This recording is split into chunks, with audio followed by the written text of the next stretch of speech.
মমতা 2-3 মাস ধৈর্য ধরো, চিন্তা করো না। হুমায়ুন কবিরকে সাসপেন্ড করে শান্তি পাবা না। আর যত খুশি যুদ্ধ করো মোদি সরকার পাইয়া। এবার 26-এতে তোমার গদি নিবই আমরা কাইরা। মমতা কথা দাও, কবে যাইবা তুমি কও এই ভারত থাইকা। চ্যাপ্টার ভাড়া করব 1 মাসের জন্য। একবারে উত্তর দিনাজপুর থেকে মালদা, মুর্শিদাবাদ, নদিয়া, উত্তর 24 পরগনা, দক্ষিণ 24 পরগনা, হাওড়া, মেদিনীপুর, এই বর্ধমান, সব জায়গায় যাব। স্কুলের কথা মুসলমানদেরকে খুলে বলবো, আর চুরি করে খেতে দেবো না। চুরি করলেই পুলিশ প্রশাসনের কাছে প্রথমে বলবো। পুলিশ যদি তাদের বিরুদ্ধে ব্যবস্থা নেয়, দুর্নীতিগ্রস্তদের বিরুদ্ধে ব্যবস্থা নেয়, বালিচোরওয়ালাদের বিরুদ্ধে ব্যবস্থা নেয়, কয়লার গাড়ি থেকে যারা টাকা তোলে, বীরভূম থেকে যেসব গাড়ি আসছে, অফিসিয়ালি যা ফাইন হয়, অফিসিয়ালি যা টাকা লাগে, এমনি চিরকুটি দিয়ে পার গাড়িতে 9,000 টাকা করে তুলে। সেই টাকা কোথায় যায়?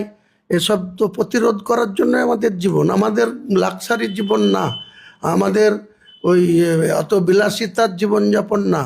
আমি বিড়ি খাই না, সিগারেট খাই না, ড্রিঙ্ক করি না, শুধু লাল চা খাই, তাও আবার চিনি ছাড়া, গ্রিন টি খাই।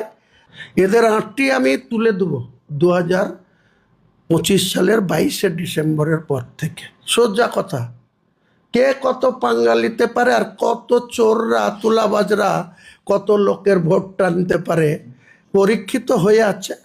বুথের রেজাল্টটা একটু ভালো করে ডিএম অফিস থেকে আরেকবার রিভিউ করুক, ভালো করে অফিসারদের থাকে রেজাল্ট লেখ দিয়ে প্রত্যেকটা হিন্দু বুথের ভোটের রেজাল্ট লেখ আর মুসলমানদের বুথের রেজাল্ট লেখ, তাহলে পরিষ্কার হয়ে যাবে হুমায়ুন কবির বাচালগিরি করছে, মিথ্যা কথা বলছে, না বার্গেনিং করছে, না কিছু পাওয়ার জন্য বলছে।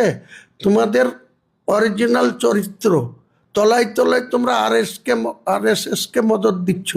16টা মামলা যার বিরুদ্ধে মমতা ব্যানার্জির পুলিশ করেছে, সে আবার তার ব্লক সভাপতি হচ্ছে। কিসের বিনিময়ে ভাই? ডেলি ওই বালির ঘাটে 3টে ঘাট অফিসিয়ালি ডাক হয়, আর 12টা ঘাটের মাল তুলে পুলিশ আর বেলারও আর ওই তৃণমূলের বড়ুয়ার এইসব নেতারা আর জেলার এই কাঁদির বালারা লুট করছে। লুটেরাদের সাথে হুমায়ুন কবিরকে দল করতে হবে।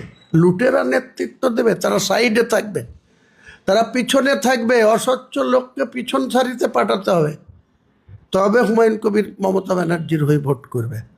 যা করেছে 2024